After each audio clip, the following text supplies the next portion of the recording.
Pourquoi cherches-tu à être aimé ou admiré, mais en gardant toujours une part de toi en retrait?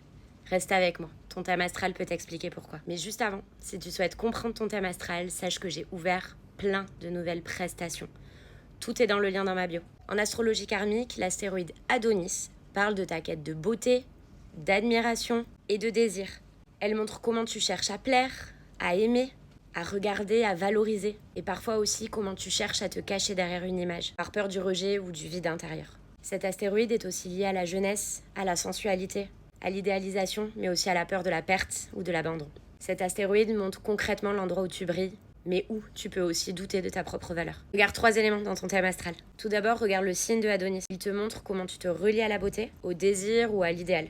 Ensuite, regarde la maison de Adonis. Elle indique le domaine de vie où tu veux être admiré ou désiré. Enfin, regarde la maison de la planète maîtresse du signe d'Adonis. Elle révèle concrètement où ce désir de beauté et d'amour cherche à s'ancrer dans ta vie. Je vais comme d'habitude te montrer un exemple concret sur un thème astral généré via AstroSeek. Dans cet exemple, Adonis se trouve juste ici, donc on voit qu'il est dans le signe de la Vierge, dans la maison 3. Le signe de la Vierge, il est gouverné par Mercure.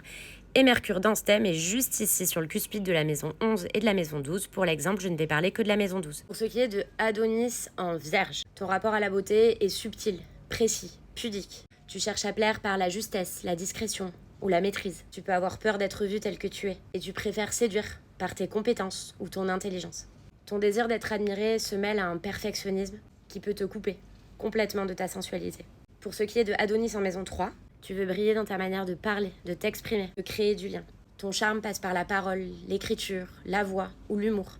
Tu cherches à être perçue comme captivante dans ton environnement. Mais attention à ne pas trop jouer un rôle. La beauté la plus magnétique, c'est ta sincérité. Enfin, pour ce qui est de la maison de la planète maîtresse, on a vu dans l'exemple qu'il s'agissait de Mercure et ici il est donc dans la maison 12. Tu portes vraiment ce désir d'être vu, mais dans l'invisible. Tu peux avoir un charme secret, une sensualité intuitive, presque mystique, mais que tu as tendance à cacher. L'image que tu renvoies peut être floue, idéalisée ou en décalage complètement avec ce que tu ressens. Ton chemin est vraiment de te connecter à ta beauté intérieure, loin du regard des autres. Dis-moi en commentaire dans quel signe et dans quelle maison se trouve l'astéroïde Adonis dans ton thème astral. Tu peux également m'indiquer la maison de la planète maîtresse du signe de Adonis. Comme d'habitude, je répondrai à tout le monde. N'hésite pas non plus à me poser des questions en commentaire si tu en as. Si tu veux aller plus loin, tu as toutes les prestations dans ma bio. Merci de liker, commenter, partager cette vidéo au maximum et abonne-toi pour la suite.